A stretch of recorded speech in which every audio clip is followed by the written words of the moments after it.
আসসালামু আলাইকুম সম্মানিত দর্শক, আপনারা যে যেখান থেকে আমার ভিডিওটি দেখছেন আপনাদের সকলকে আন্তরিক শুভেচ্ছা ও অভিনন্দন। বন্ধুরা, যারা আপনারা গবাদি পশু লালন পালন করছেন, চিন্তা ভাবনা করছেন গবাদি পশু লালন পালন করবেন, আপনারা অবশ্যই হাইব্রিড জাতের ঘাস চাষ করে নেবেন। এই ঘাসগুলো একবার যদি আপনি রোপণ করতে পারেন কমপক্ষে 5 থেকে 6 বছর অনায়াসে ফলন পাবেন। আপনারা যারা গরু ছাগল পালতে চান তারা অবশ্যই এই ইন্দোনেশিয়ান স্মার্ট নেপিয়ার ঘাসটি চাষ করবেন। আমি এখন দাঁড়িয়ে আছি ইন্দোনেশিয়ান স্মার্ট নেপিয়ার ঘাসের জমিতে। এই ঘাসটি সকল গবাদি পশু অনেক ভালোভাবে খেয়ে থাকে, কারণ নরম মিষ্টি রসালো স্বাদযুক্ত ঘাস। এই ঘাসটার অনেক পাতা। বন্ধুরা দেখতেই পাচ্ছেন আমি এই ঘাসটাকে একবার কাটার পরে কীরকম ফলন হয়েছে আপনি দেখতেই পাচ্ছেন। এই দেখতে পাচ্ছেন কতগুলা চারা হয়েছে। একটা কাটিংয়ের গোড়া থেকে 5-6টা করা হয়েছে। এটা যত দিন যাবে ততই পর্যায়ক্রমে আরও বৃদ্ধি পাবে। এই মাঝখানে ফাঁকা জায়গাগুলো ভরাট হয়ে যাবে। তো বন্ধুরা দেখতে পাচ্ছেন এই ঘাসটা কাটা হয়েছে আপনার 10 থেকে 15 দিন হবে। আর মনে করেন যে এখন আমি সার দিয়ে দিছি, কিছুদিন পরে সেচ দিয়ে কিছু সার দিয়ে দিব।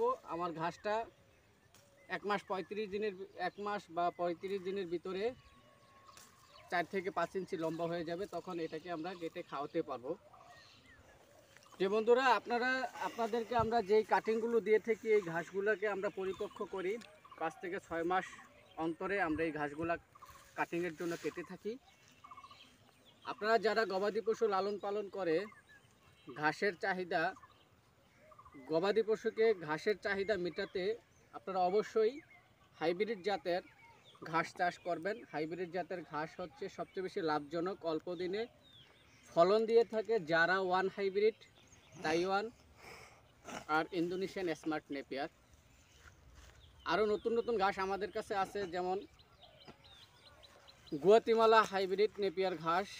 এটা এখন শেষ হয়ে গেছে। আমাদের কাছে পর্যাপ্ত পরিমাণে এখনও ইন্দোনেশিয়ান স্মার্ট নেপিয়ার যারা ওয়ান হাইব্রিডের কাটিং আছে। স্বল্প মূল্যে আপনারা চাইলে সংগ্রহ করে নিতে পারেন। সারা বাংলাদেশে 64 জেলায় কুরিয়ারের মাধ্যমে থানা উপজেলা লেভেলে আমরা এই কাটিংগুলো পৌঁছে থাকি সর্বোচ্চ 72 ঘন্টার ভিতরে। 2 দিনের ভিতরেই চলে যায়। তো বন্ধুরা, আপনারা এখনও যারা খামার গড়েছেন বা গড়তে চান অবশ্যই আপনারা কাঁচা ঘাসের যোগানটা আগে দিবেন। নতুন খামার দিতে যাদের ইচ্ছুক তারা 3 মাস পূর্বে ঘাস চাষ করে নেবেন। আর যারা খামার দিয়ে ফেলেছেন ঘাসের যোগান দিতে পারছেন না, আপনারা অতি দ্রুত কাটিং সংগ্রহ করে ঘাস চাষ করুন, কারণ কাটিংয়ে সবচেয়ে বেশি ফলন দিয়ে থাকে। আপনি যদি এর একটা কাটিং যদি 5-6 গিরের একটা ইন্দোনেশিয়ান স্মার্ট নেপিয়ার ঘাসের কাটিং যদি একটা স্থানে গাড়তে পারেন কমপক্ষে 5 থেকে 6 বছর অনায়াসে ফলন পাবেন। দ্বিতীয়বার আর রোপণ করতে হবে না। একবার ইনভেস্ট করুন, আপনার খামারে সফলতা বয়ে আনুন। স্বল্প মূল্যে স্বল্প খরচে গবাদি পশু লালন পালন করে লাভবান হন। তো বন্ধুরা, সকলে সুস্থ থাকবেন, ভালো থাকবেন। সকলকে বিদায় জানিয়ে এ পর্যন্তই। আল্লাহ হাফেজ।